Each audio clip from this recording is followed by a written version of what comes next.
Ce matin, nous allons revenir sur notre sujet phare. Hébreux 11. Le livre de Hébreux 11. Tout étudiant de la Bible sait que le livre de Hébreux chapitre 11 est le livre des champions de la foi. C'est le livre qui nous parle des héros de la foi. C'est le livre où Dieu a décidé de mettre ensemble le nom des hommes et des femmes qui ont été tellement remarquables par leur vie de foi que Dieu lui-même a été touché. Ce n'est pas les hommes qui ont été touchés, mais Dieu lui-même a été touché par la foi des hommes. Et nous avons commencé cette étude par Hébreux chapitre 11, verset 7, où nous avons parlé de Noé pendant plusieurs semaines. Et ensuite, nous sommes remontés en Hébreux 11, le verset 4, depuis la semaine dernière, pour parler de Caïn et de Abel. Et nous avons vu que lorsque un homme pécheur, séparé de Dieu, mort, voué au jugement, condamné, a besoin de s'approcher de Dieu, il y a un moyen qui existe. Le moyen, c'est le sacrifice. Le moyen, c'est le sacrifice. Lorsque un homme présente un sacrifice à Dieu, le regard de Dieu commence à s'intéresser à cette personne. Maintenant, deux personnes ont fait un sacrifice. Parce que les deux voulaient se rapprocher de Dieu. Ces deux personnes, ce sont Caïn et Abel. Caïn et Abel sont les enfants de Adam et Ève. Les deux sont nés hors du jardin. Ça veut dire qu'aucun d'entre eux n'est parfait. Tous les deux ont le péché dans le sang. Comme ils ont le péché dans le sang, il est impossible pour Caïn et pour Abel d'apparaître devant la face de Dieu. Mais ils ont fait un sacrifice. Deux gars égaux en nature font un sacrifice, pour un accepter, pour un refuser. Et nous avons vu de long et en large le dimanche passé que le sacrifice de Caïn a été refusé parce que Caïn a fait un sacrifice sans tenir compte de la justice de Dieu. La justice de Dieu dit, lorsqu'il y a péché, tu es séparé de Dieu. Là où Dieu rentre, toi tu sors en vitesse. Quand toi tu es quelque part, Dieu ne rentre pas là-bas à cause du péché. Mais lorsque tu présentes un sacrifice à Dieu, il existe une loi de Dieu que tu peux utiliser. La loi dit, pour que le péché soit pardonné, il faut que du sang coule. Le mot c'est effusion du sang. Effusion veut dire que le sang doit jaillir. Le sang doit être versé violemment.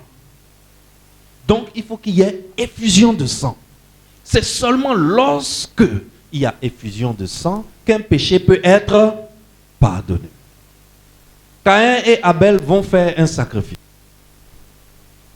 Caïn fait le sacrifice des fruits de son champ, de magnifiques fruits.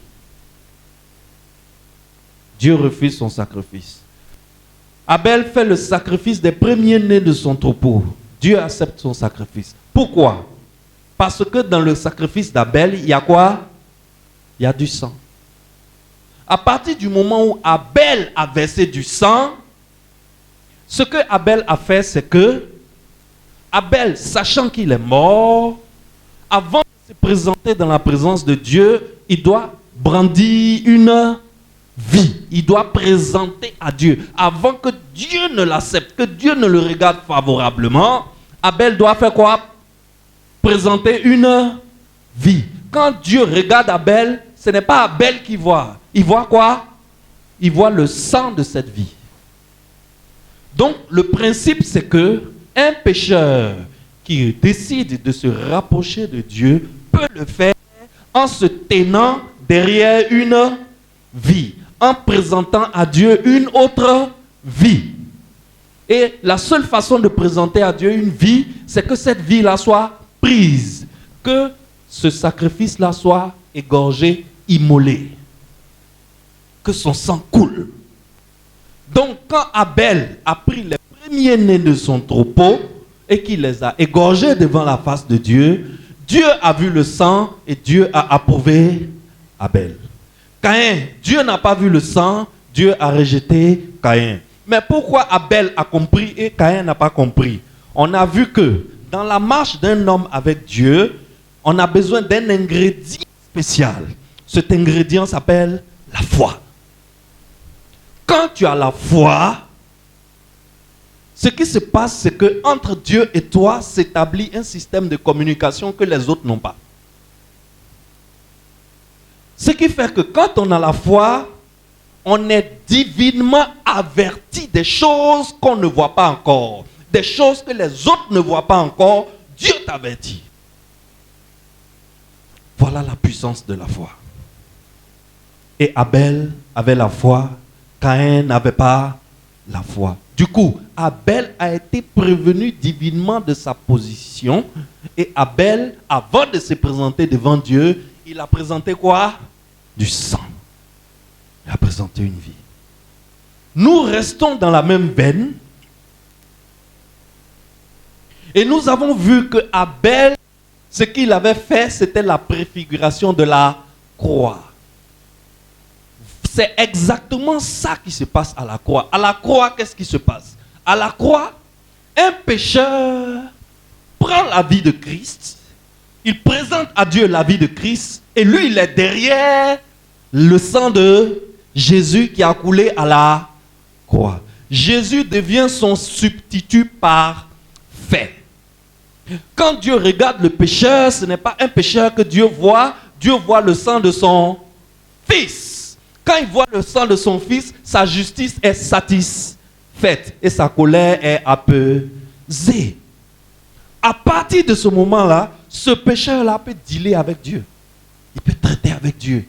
Dieu peut lui confier des missions. Dieu peut l'adopter. Dieu peut lui dire, désormais tu es mon enfant. Dieu peut dire, désormais tu fais partie de ma famille. À cause de quoi?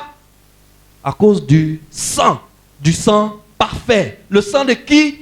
Le sang du Fils de Dieu. Voilà la croix. C'est ça là qu'on appelle la croix. La croix, c'est ça. La croix, c'est prendre un sacrifice et le placer entre tes péchés et toi, et entre Dieu et toi. Du coup, tes péchés n'ont plus accès à toi. Avec le sang de l'animal, Dieu ne te regarde plus toi, tes péchés, mais il regarde le sang de l'animal. Et l'animal, l'agneau parfait que nous avons, il s'appelle Jésus-Christ. C'est pour cela que nous l'adorons.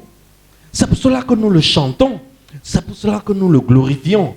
Sans lui, nous sommes morts. C'est ça la croix. Et c'est ça qui est le cœur de la vie chrétienne. Tu n'as pas encore compris ça, tu n'es pas un chrétien. C'est-à-dire, tu viens nous fréquenter, mais tu n'es pas encore un chrétien. C'est celui qui a compris ça qui devient chrétien.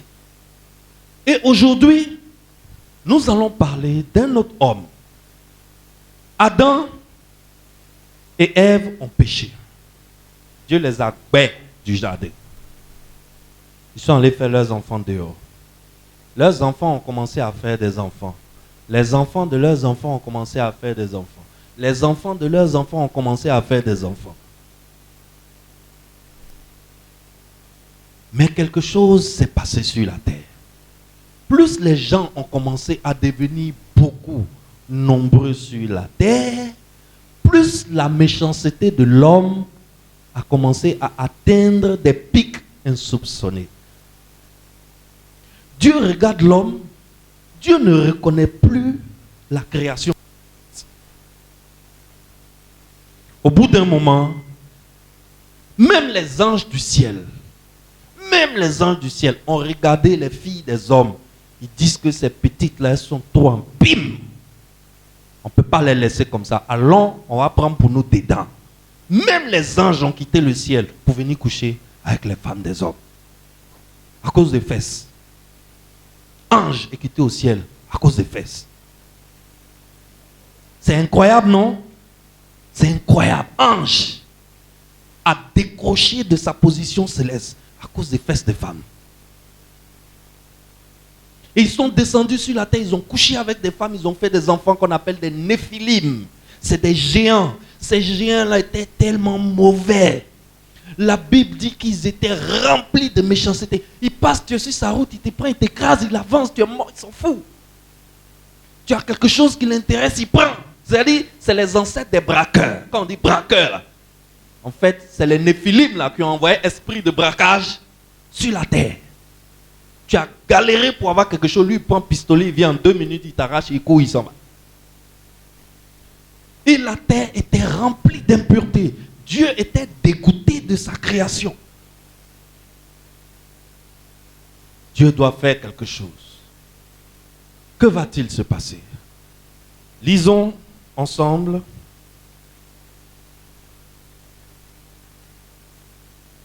Lisons ensemble Genèse chapitre 6. Nous allons lire Genèse chapitre 6, de versets 5 à 6. Ce n'est pas notre texte de base, mais lisons-le pour comprendre cette histoire. C'est bon? L'Éternel vit que la méchanceté des hommes était grande sur la terre, et que toutes les pensées de leur cœur se portaient chaque jour uniquement vers le mal. Joe, c'est compliqué, hein? Ça dit, voici des gens, il n'y a jamais du bien dans leurs pensées. Il n'y a jamais du bien dans ce qu'ils font. Lis bien la phrase, c'est ce que ça veut dire. Leurs pensées se portaient uniquement vers le mal. C'est grave. C'est pas ce qu'on voit aujourd'hui. C'est ce qu'on voit ou bien c'est pas ce qu'on voit? C'est ce qu'on voit aujourd'hui. Les pensées des hommes se portaient uniquement vers le mal. L'Éternel se repentit d'avoir fait l'homme sur la terre. Et il fut affligé en son cœur.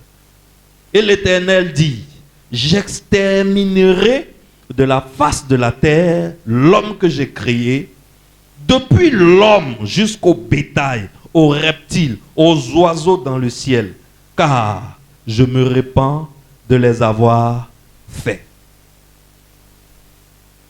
Waouh! Là, Dieu en a marre. Dieu en a ras le bol.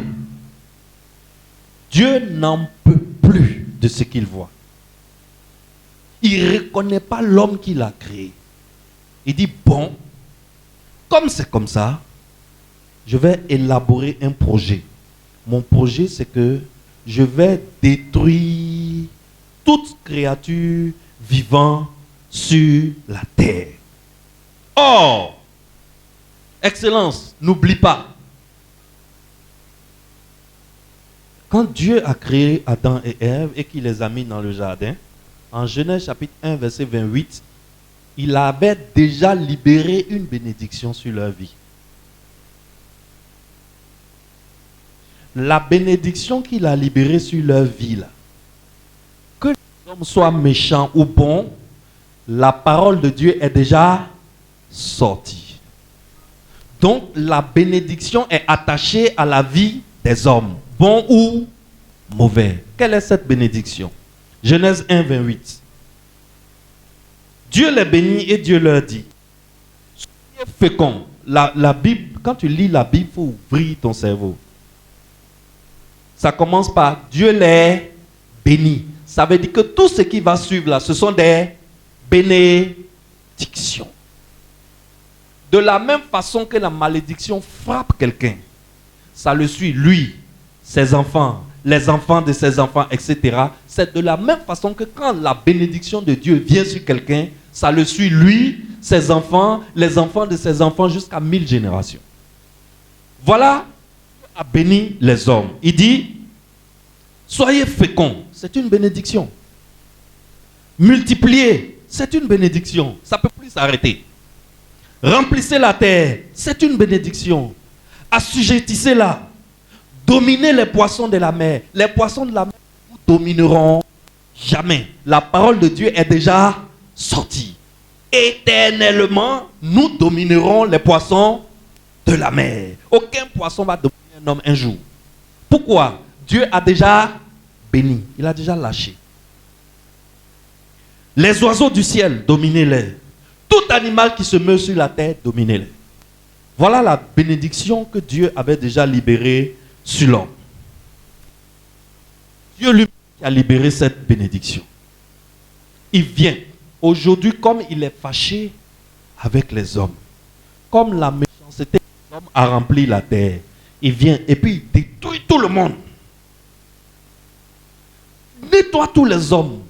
Chiens, chats, cochons, serpents, tout, animal, oiseau, tout, il détruit sur la terre. Dieu deviendrait quoi?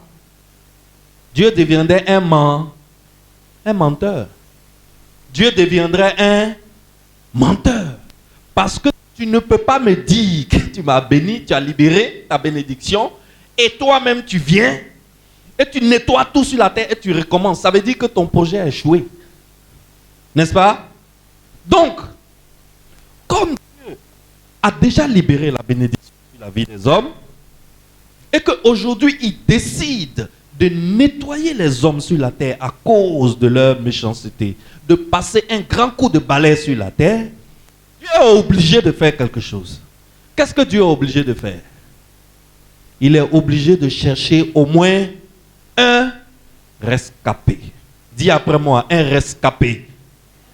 Un rescapé, ça veut dire quelqu'un que lorsque le jugement va venir, lui, il ne va pas mourir. Lui, il sera mis à côté. De telle sorte que, après le jugement, c'est ce quelqu'un-là qui va continuer la bénédiction que Dieu avait prononcée. Si Dieu ne fait pas ça, Dieu devient un menteur. Maintenant, suis-moi très bien.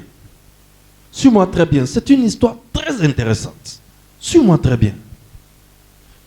Dieu doit détruire tout le monde sur la terre. Hommes, bétail, oiseaux, animaux, reptiles, tout. Mais à cause de sa bénédiction que lui-même il a libérée, il est obligé de chercher un rescapé. Quand Dieu regarde les hommes là, il est à la recherche d'un rescapé, n'est-ce pas?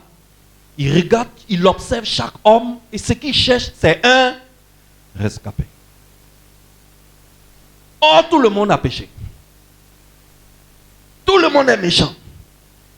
Quand il a parlé là, est-ce qu'il a dit que je vais détruire tous les hommes sauf un? Non, il dit je vais exterminer tous les hommes de la terre. Ça veut dire que tous les hommes de la terre étaient égaux en nature. Tous étaient pécheurs. Dieu va prendre qui? Dieu va laisser qui? Dieu va prendre qui et Dieu va laisser qui?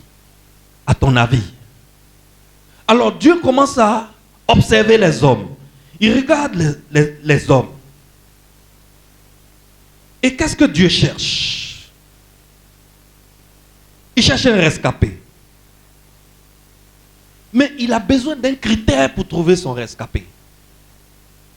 Quel est le critère dont il a besoin pour chercher son rescapé? Caïn et Abel étaient égaux en nature, tous deux pécheurs, mais Dieu a trouvé un dedans qui lui convenait bien. N'est-ce pas? Qu'est-ce qui a fait que Dieu a choisi Abel et qu'il a rejeté Caïn? Son sacrifice. Qu'est-ce qui a poussé Abel à faire un tel sacrifice? Il avait la... Ça veut dire que dans une situation où tout le monde est pécheur, lorsque Dieu cherche un rescapé, qu'est-ce qu'il cherche? Il cherche celui qui a la foi. Est-ce que quelqu'un me suit? Dieu va chercher parmi tous ces hommes qui étaient sur la terre. Il va regarder, il va les observer, malgré qu'ils sont tous pécheurs. Il va voir chez qui on peut trouver un peu de foi. S'il trouve la foi chez quelqu'un, cette personne va devenir quoi? Son rescapé. Alors, Dieu ne cherche pas un homme qui est moins méchant que les autres. Si tu m'as bien suivi, Dieu ne va pas chercher un homme qui est moins méchant que les autres. Dieu ne va pas chercher un homme qui est plus généreux que les autres et qui fait des dons aux pauvres. Dieu ne cherche pas un homme qui ne cherche pas trop les femmes. Les autres là aiment femmes, mais lui là il n'aime pas trop femmes. Donc c'est lui que je vais prendre. Non, c'est pas ce que Dieu regarde. Dieu ne cherche pas un homme qui ne boit aucune goutte d'alcool. Tout le monde est niépéro. C'est lui la seule qui ne boit pas. Donc c'est lui que je vais prendre. Non, c'est pas comme ça que Dieu fonctionne. Qu'est-ce que Dieu cherche? Ce que Dieu cherche en observant les hommes, c'est de trouver un seul qui a la foi. Avoir la foi, là, ça veut dire quoi? Revenons, lisons maintenant notre texte de base. Le texte sur lequel j'ai bâti cette prédication. Nous sommes en Hébreux chapitre 11, nous allons lire le verset 5 et le verset 6. N'oublie pas que ce que Dieu cherche, c'est quoi? Un homme qui a la foi. Hébreux 11, 5 et 6. Très bien. C'est par la foi qu'Enoch, on va lire ensemble s'il vous plaît. On va lire la parole de Dieu avec respect. C'est intéressant, n'est-ce pas? 1, 2, 3. C'est par la foi qu'Enoch fut enlevé pour qu'il ne vit point la mort et qu'il ne parut plus parce que Dieu l'avait enlevé. Car avant son enlèvement, il avait reçu le témoignage qu'il est agréable à Dieu. Alors, sans la foi, il est impossible de lui être agréable. Il est impossible d'être agréable à qui? À Dieu. Sans la foi, il est impossible de lui être agréable. Car il faut que celui qui s'approche de Dieu croit que Dieu existe. On va nous expliquer qu'est-ce que ça signifie avoir la foi. Avoir la foi, ça signifie que celui qui s'approche de Dieu croit que Dieu existe et qu'il est le rémunérateur de ceux qui le cherchent. Acclamez pour la parole de Dieu. C'est magnifique. C'est d'une beauté incroyable. C'est délicieux. C'est délicieux. La seule chose que Dieu cherche, c'est un homme qui croit que Dieu existe et que Dieu est le rémunérateur de ceux qui le cherchent. C'est tout ce que Dieu cherche. Quand Dieu va trouver cet homme, Dieu va mettre cet homme à part. Cet homme va devenir l'ambassadeur de Dieu parmi tous ces méchants. Parce que Dieu a besoin d'un rescapé. Il a besoin d'un rescapé. Cet homme, cela le rescapé. C'est lui que Dieu va mettre à part. Tout le monde va mourir sauf lui. De telle sorte que après que les autres soient morts, lui, il puisse continuer l'œuvre de Dieu. Et dans cette partie de l'histoire des hommes, Dieu cherche sur la terre et Dieu trouve un homme. Comment cet homme s'appelle?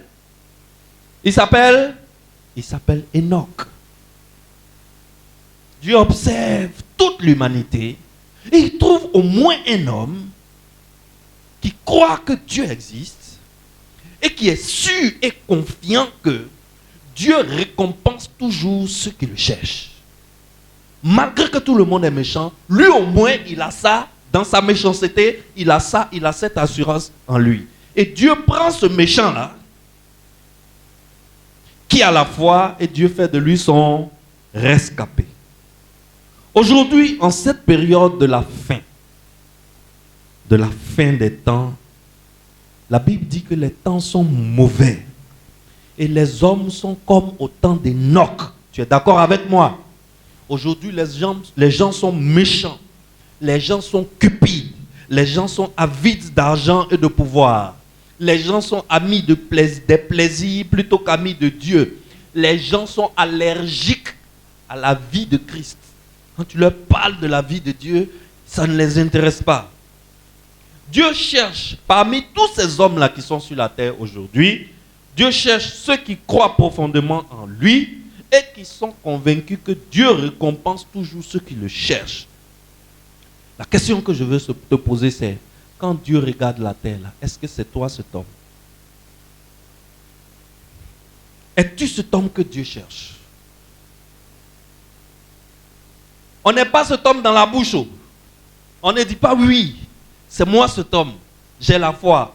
Non, ce n'est pas dans la bouche. C'est par ton comportement que Dieu verra si tu es un homme de foi ou non. Est-ce que tu fais ce qui plaît à Dieu ou bien tu fais ce qui te plaît à toi-même?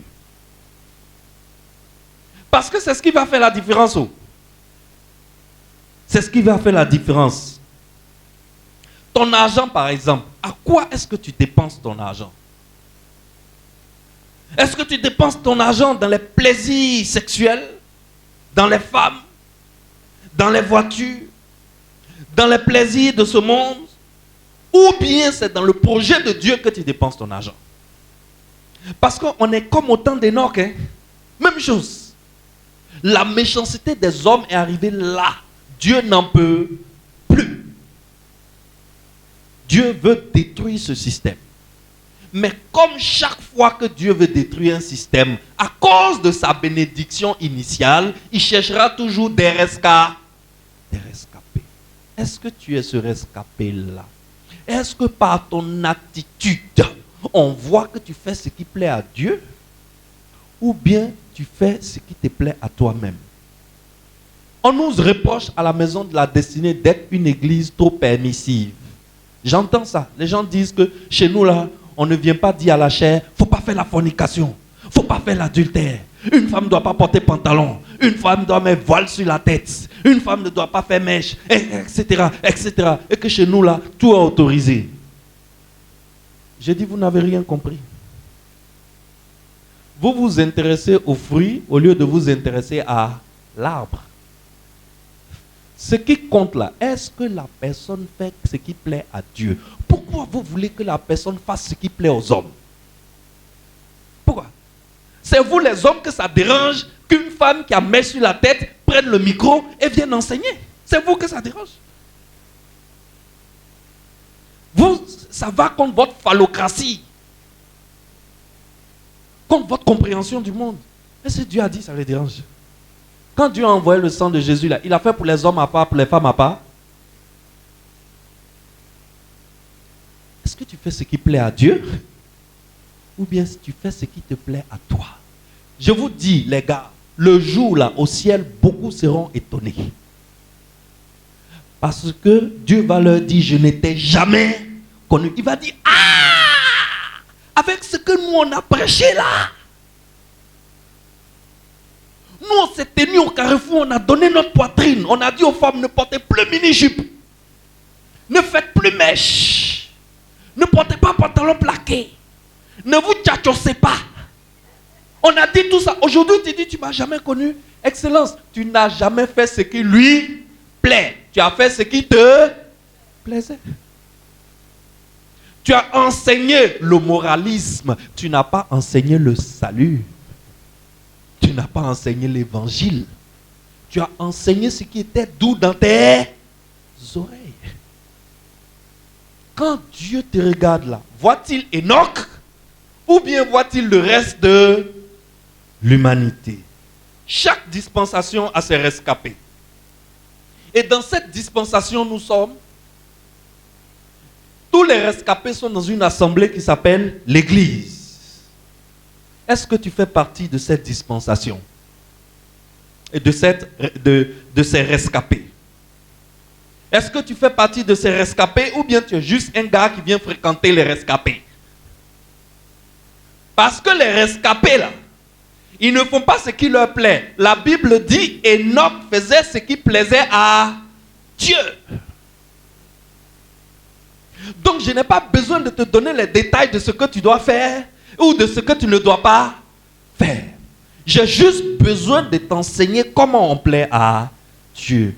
C'est ça qui est le principal. Le reste là, ne portez pas pantalon, ne faites pas mèche, une femme ne prêche, c'est secondaire. C'est secondaire. L'essentiel là, est-ce qu'on fait ce qui plaît à Dieu? Es-tu un vrai rescapé ou bien toi tu viens seulement augmenter le chiffre à l'église des dimanches en t'asseyant à côté des rescapés? Chaque fois que Dieu cherche un rescapé lors d'un jugement,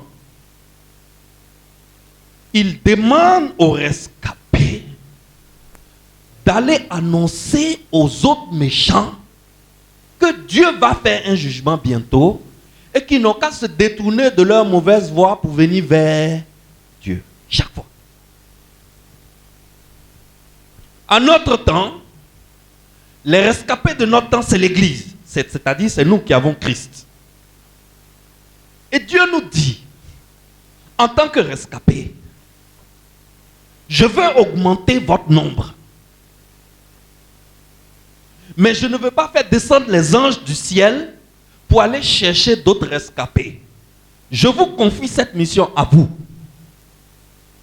C'est à vous d'aller vers vos voisins, vers votre famille, vers vos amis, vers vos collègues de travail pour leur dire le jugement de Dieu arrive. Alors, venez vous cacher derrière la vie de Jésus-Christ. Le sang de Jésus a coulé pour vous.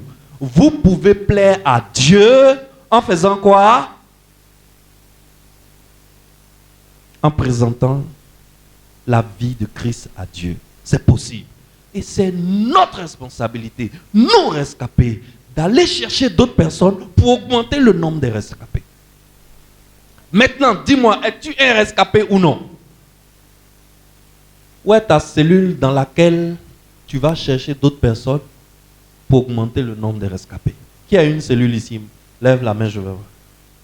Une personne. Deux personnes. On est près de 60 personnes dans cette salle. 2 personnes sur 60 qui ont une cellule. Sommes-nous vraiment des rescapés? Ou bien nous sommes des gars qui fréquentent les rescapés? Chaque fois que Dieu a un projet, il prend un rescapé et il demande au rescapé d'aller chercher d'autres rescapés pour emmener. Depuis que le pasteur est en train de vous dire que l'église est passée à une ère où nous devons faire chacun sa cellule, tu as fait ou bien tu n'as pas fait? À toi de répondre. Genèse chapitre 6, versets 5 à 8. Voilà ce qui se passe. Je vais te montrer quelque chose de magnifique dans la parole de Dieu. Lisons ensemble. On avait lu le verset 5 jusqu'à 6. Maintenant, on va lire le verset 5 jusqu'au verset 8. Très bien. L'Éternel vit que la méchanceté des hommes était grande sur la terre et que toutes les pensées de leur cœur se portaient chaque jour uniquement vers le mal. L'Éternel se repentit d'avoir fait l'homme sur la terre et il fut affligé en son cœur. Et l'Éternel dit, j'exterminerai de la face de la terre l'homme que j'ai créé, depuis l'homme jusqu'au bétail, aux reptiles et aux oiseaux du ciel, car je me repens de les avoir faits. Mais Noé trouva grâce aux yeux de l'Éternel. Ah ah. Qui a trouvé grâce aux yeux de l'Éternel? Noé.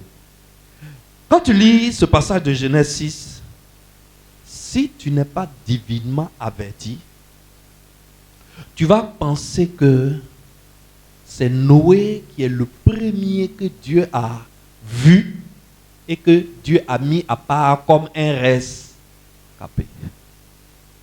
C'est ce que tu vas penser. Alors que Noé n'est pas une génération spontanée. Noé n'est pas sorti. Noé n'est pas brusquement apparu sur la terre comme étant le seul homme qui a la foi parmi tous ces méchants. Noé que tu vois là, il est le fruit du travail d'un homme. C'est un homme que Dieu a repéré parmi tous les méchants. Dieu a vu qu'il avait la foi et Dieu l'a pris comme rescapé. Dieu l'a pris, lui et sa famille, pour en faire des rescapés. Cet homme-là, c'est l'arrière-grand-père de Noé. Cet homme-là s'appelle Enoch.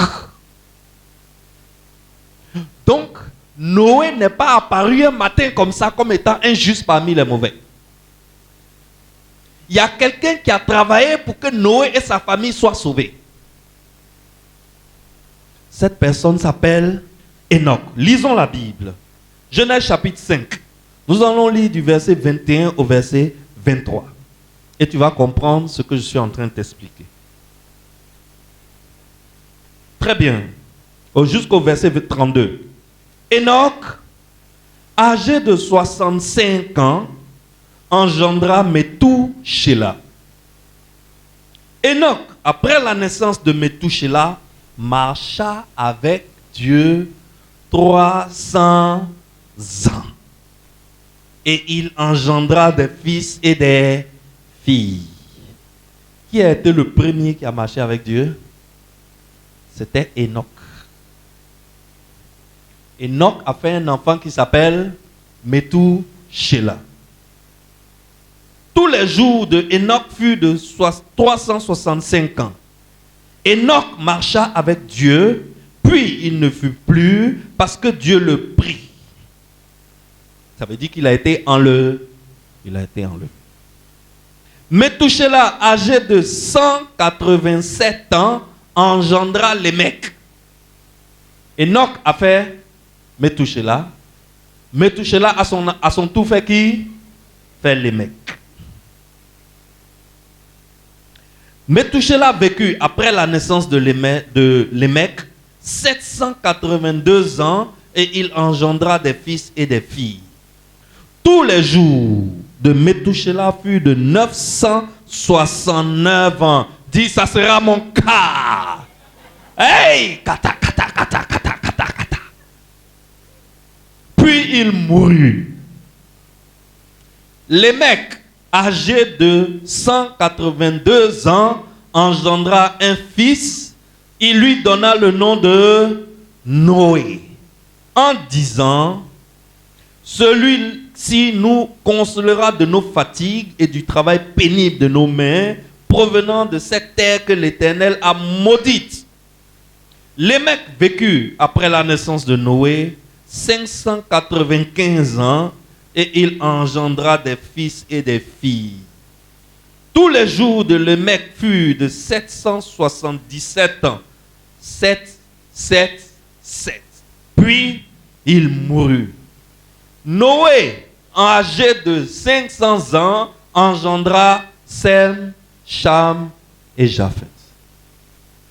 Dans ce passage, on voit 4 personnages principaux. Il y a l'arrière-grand-père qui s'appelle Enoch. C'est lui que Dieu a repéré parmi les hommes. Dieu l'a mis à part comme un rescapé. Et Dieu parle de son projet à Enoch. Il dit: je vais détruire cette terre. Mais toi et ta famille, je vous mettrai à côté, comme des rescapés. Ce que je te demande, va leur dire qu'un jugement va les frapper. Mais si quelqu'un se détourne de sa mauvaise voie et qu'il croit que l'Éternel existe et que l'Éternel est celui qui récompense ceux qui le cherchent, il vient avec toi, il devient aussi un rescapé.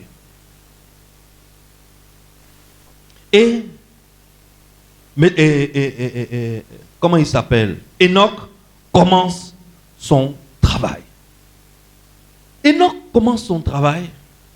Qu'est-ce que Enoch va faire? Enoch appelle son fils, Methushélah.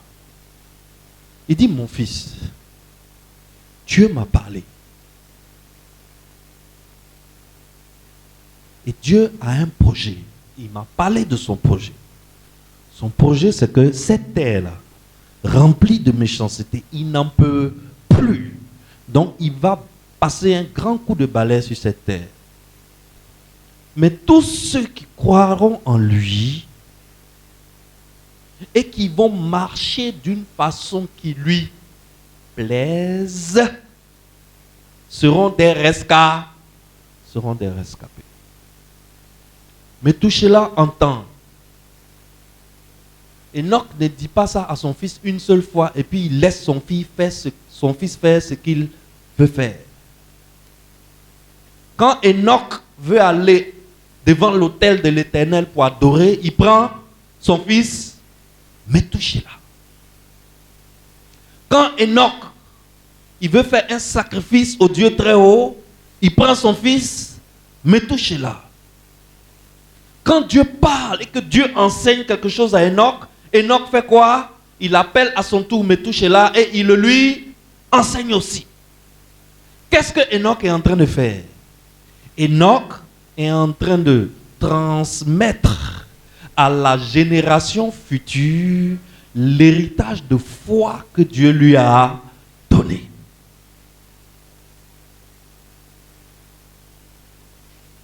Et Métouchéla, petit à petit, en regardant son papa, en écoutant son papa, en faisant comme son papa, Métouchéla devient à son tour un rescapé. Pourquoi? Parce qu'il commence aussi à faire ce qui plaît à l'Éternel. Il commence à son tour à faire ce qui plaît à l'Éternel. Et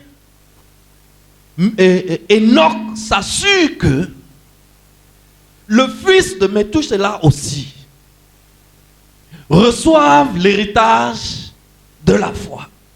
Donc, Enoch est rescapé, il est mis à part par Dieu, il transmet cet héritage à son fils Métouchéla. Métouchéla ne bloque pas la transmission. Il ne bloque pas le témoin du relais à son niveau. Qu'est-ce que lui aussi fait?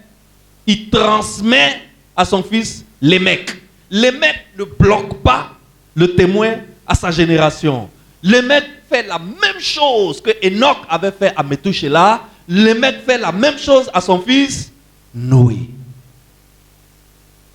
De Enoch jusqu'à Noé, ça fait 1000 ans.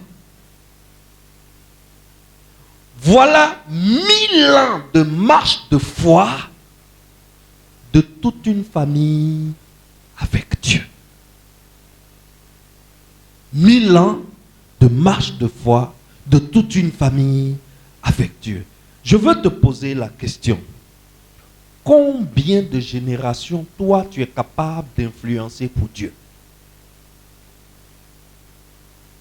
Toi, aujourd'hui, tu es un rescapé. Tu as reçu Jésus-Christ de Nazareth. On suppose que tu mènes une vie qui plaît à Dieu. Est-ce que tu vas bloquer ça à ton niveau? Non. Qu'est-ce que tu dois faire? Tu dois transmettre à ton fils et à ta fille. Bientôt, ton fils et ta fille, là, eux aussi vont avoir enfant. Tu dois t'assurer que ton petit-fils aussi a reçu. Donc, tu donnes à ton fils et tu dis à ton fils, ce que je suis en train de te transmettre, tu as le devoir sacré de transmettre ça aussi à ton tour, à ton fils. Ton fils aussi a le devoir sacré de transmettre à son tour à son fils. C'est comme ça qu'aujourd'hui, toi tu as reçu Christ, mais toute la postérité qui te suivra sera rescapée. Dis-moi Amen. Si tu t'assures que le relais est transmis. Ce n'est pas de transmettre une religion à tes enfants. Pour dire à tes enfants, nous sommes des évangéliques. Je ne suis pas en train de parler de ça. Parce que devant Dieu, ta religion ne compte pas. Dieu ne va pas regarder la religion de quelqu'un pour l'accepter au ciel. Je vous préviens. La religion, c'est les hommes que ça intéresse. C'est nous les hommes. Lui, là, il dit, il est assemblée de Dieu. Lui, là, il dit, il est maison de la destinée. Ça, c'est les hommes. Ça n'arrive. Maison de la destinée ne va pas au ciel. Ce qui va au ciel, c'est est-ce que ta marche plaît à Aujourd'hui, tu es en position de force, tu fais ce qui te plaît. Tu prends cette femme, tu mets dans tes jambes, tu fais ce que tu as fait. Quand tu en as marre, tu baisses ça, tu prends une autre, tu mets dans tes jambes, tu fais ce que tu as fait. Quand tu en as marre, tu baisses ça, tu prends cette autre, tu mets dans tes jambes, tu fais ce que tu as fait. Tu en as marre, tu chutes ça de l'autre côté. Parce qu'aujourd'hui, tu es fort. Et demain? Aujourd'hui, tu es en position de force, tu fais ce qui te plaît. Et demain? Tu ne sais pas que ça change? Ou bien tu crois que tu vas rester en position de force éternellement? Ça change, mon frère. Le monde là, c'est rond. Ça fait quoi? Ça tourne. Tu ne peux rien faire pour empêcher le monde de tourner. Aujourd'hui, c'est toi qui es exposé au pouvoir. Demain, l'autre sera exposé au pouvoir. Tu vas faire quoi? Donc, ce n'est pas une affaire d'église, mon ami. Ce n'est pas une affaire de il est catholique, je suis évangélique. Ça n'a rien à voir. Ce n'est pas une affaire de Assemblée de Dieu, SEMA. Non. On est en train de voir avec Enoch que le seul témoignage d'Enoch qui a fait que Dieu a vu la mort comme ça, c'est Dieu lui-même qui a dit que celui qui pêche mourra. Enoch a péché, mais Dieu a pris un degré. Il a signé une dérogation dans la vie d'Enoch. Il dit, toi, tu ne goûteras pas la mort. Je décide. Tellement la vie d'Enoch plaisait à Dieu, Dieu a décidé que Enoch ne mourra pas. Quand le temps de Dieu est venu pour que Enoch quitte la terre, Dieu l'a simplement enlevé. Dis, ça sera mon cas. Oh yes! Excellence. Dans la Bible, il y a un autre aussi qui a été enlevé comme Enoch. Il s'appelle Élie. Il s'appelle le prophète Élie. Il est différent de Élie le sacrificateur. Le prophète Élie a été enlevé. Mais il y a un troisième qui sera enlevé. Il y a un troisième qui sera enlevé bientôt. Enlevé de la même façon qu'Enoch. C'est l'épouse du Christ. C'est l'Église. La Bible dit, au son de la trompette, ceux qui ont reçu Jésus-Christ, les rescapés que Dieu a mis à part, qui ne sont pas encore morts sur cette terre, qui ne sont pas encore morts de la mort de cette terre, qui sont vivants pendant que le temps de Dieu a sonné, au son de la trompette, ils seront en un clin d'œil transmués. C'est-à-dire changeront de nature. Tu seras là, peut-être que le gars est en train de faire un journal télévisé, et puis il n'est plus là. Peut-être le gars était en train de piloter un avion, mais c'est un rescapé. La trompette a sonné, avion n'a plus de pilote. Peut-être on est à l'église, et puis ça arrive. Un moment, tu vois le pasteur, dis-moi amen. Aïe, aïe, aïe, qui va rester ici? Moi, il ne reste pas. Non, il ne peut pas rester. Je refuse de rester. Faut dire, je refuse de rester. Le temps de gloire sera vide. Aïe! Tu entends fiard. Si tu es resté, ça fait 10 minutes, le pasteur ne parle plus. Tu cherches Jacques, tu ne vois pas. Tu cherches Adia, tu ne vois pas. Tu cherches Ti, tu ne vois pas. Mais tu es là, il faut savoir qu'il y a Bambam sur toi. C'est mélangé sur toi. On est parti. Moi, je m'en vais en tout cas. Moi, je m'en vais. Moi, j'ai parlé à Dieu. Seigneur, j'ai mes fautes, j'ai mes faiblesses. Mais il n'y a que toi et moi. Ma vie là, il n'y a que toi. Moi, tu es mon Dieu. Je suis ton adorateur. Ad vitam aeternam. Toi et moi là, il n'y a rien qui me séparera de l'amour de Christ. Excellence, il y a un troisième qui va être enlevé, c'est l'épouse de Christ. Seras-tu enlevé? Le critère de l'enlèvement là, ce n'est pas dans quelle église tu vas. Le critère de l'enlèvement, là, ce n'est pas il y a combien dans ton compte en banque. Au ciel, là, tu n'as pas fait chèque de quelques milliards pour donner à quelqu'un pour dire Joe, faut fiancer. Il n'y a pas ça. Au ciel, là, toutes les belles voitures que tu viens d'acheter, peut-être il y a une même que tu n'as pas encore conduite. Et puis il y a eu enlèvement. Ça va rester. Dieu n'enlève pas voiture. Vous savez ça, non? Dieu n'enlève pas villa. Dieu enlève un homme qui lui plaît. Comme Enoch. Enoch, à la foi, Enoch a été repéré par Dieu à cause de sa foi. C'est pour cela le thème de mon message, c'est la foi d'Enoch. Une marche de 1000 ans avec Dieu. 1000 ans pendant lequel un homme et sa famille ont marché avec Dieu. Donc Noé n'est pas tombé du ciel. Noé est le fruit du travail de quelqu'un. Il y a quelqu'un qui a encadré Noé. Il y a quelqu'un qui a évangélisé Noé. Il y a quelqu'un qui s'est assuré que Noé comprenne l'évangile. Il y a quelqu'un qui s'est assuré que Noé mène une vie qui plaît à Dieu. Il y a quelqu'un qui fait ça. Ce n'est pas une génération spontanée. Donc, quand tu lis Genèse 6, si tu ne fais pas attention, tu vas croire que quand Dieu a pris son décret, automatiquement Noé a apparu. Non. Quand Dieu a pris son décret, il n'a pas exécuté en même temps. Il a pris le décret, il a cherché un homme de foi, il a travaillé avec l'homme de foi pendant combien de temps? 1000 ans avant de faire venir son jugement. C'est comme ça que Dieu est. La patience de Dieu. Metouchéla, c'est la patience de Dieu. Le dimanche prochain, je vais t'enseigner ce que signifie le nom Metouchéla. Qu'est-ce que ça veut dire? Metouchéla, c'est la patience de Dieu. Quand Dieu dit, je vais faire quelque chose, ce n'est pas demain matin il fait. Est-ce que je suis en train de parler à un homme de foi? Je vous ai dit la semaine dernière que la foi, c'est 3 choses. Obéissance totale à Dieu. Quel que soit ce que Dieu te demande. Tu as compris, tu n'as pas compris, ça t'arrange pas, tu obéis. Ça, c'est le premier. La deuxième chose, c'est une confiance aveugle en Dieu. Dieu dit, jette-toi dans le trou.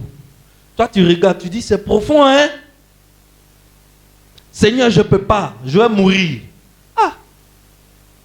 Tu n'es pas un homme de foi. Abraham, là, quand Dieu lui a dit, sacrifie-moi ton fils, ton unique, est-ce qu'il a dindin? Dieu lui a dit ça la nuit. Le lendemain matin, avant le lever du jour, il a pris son fils, son unique. Il a pris bois, il a pris couteau, il a pris le feu. Il dit, allons. Même pas dindin. Quand Dieu a vu ça, Abraham a fait coucher l'enfant, il a mis couteau sur le cou de l'enfant. Dieu dit, arrête. Toi, à partir d'aujourd'hui, tu n'es plus mon serviteur, tu es mon ami.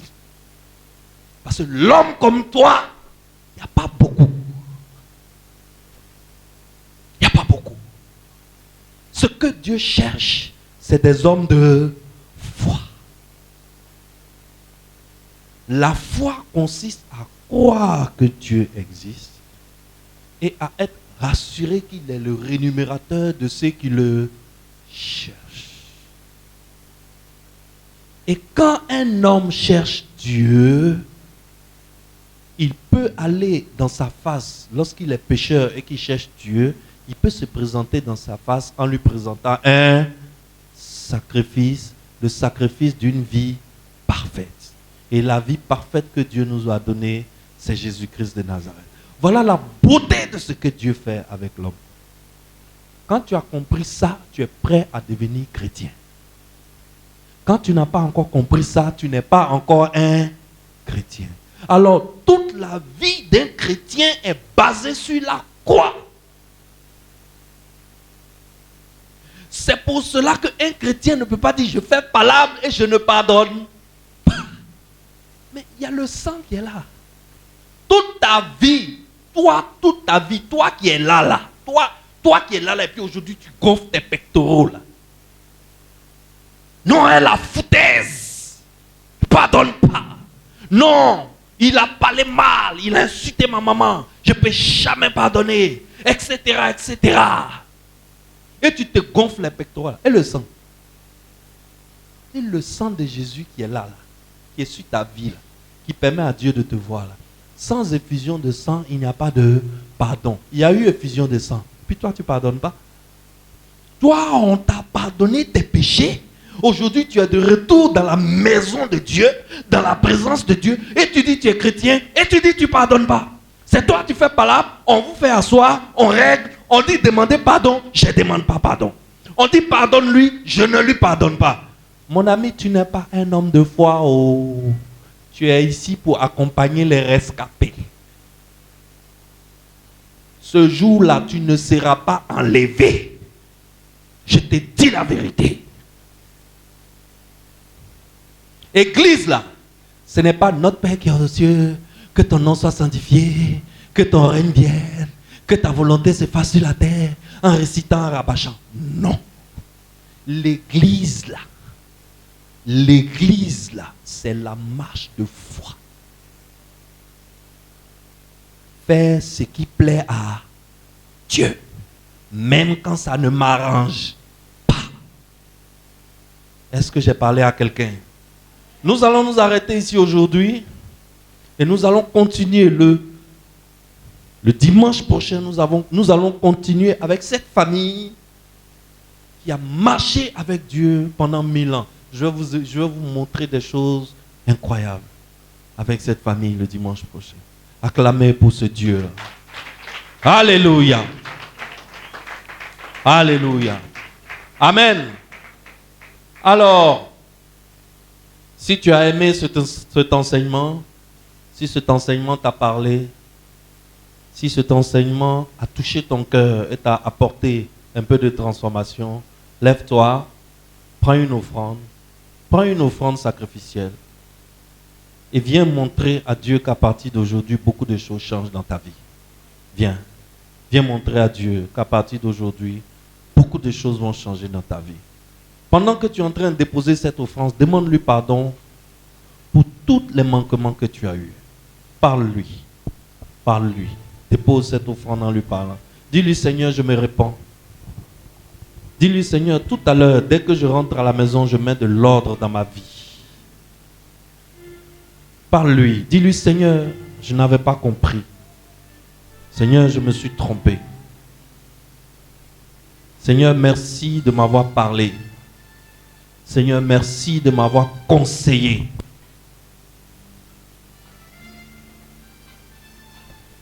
Le trône, la voix de la destinée.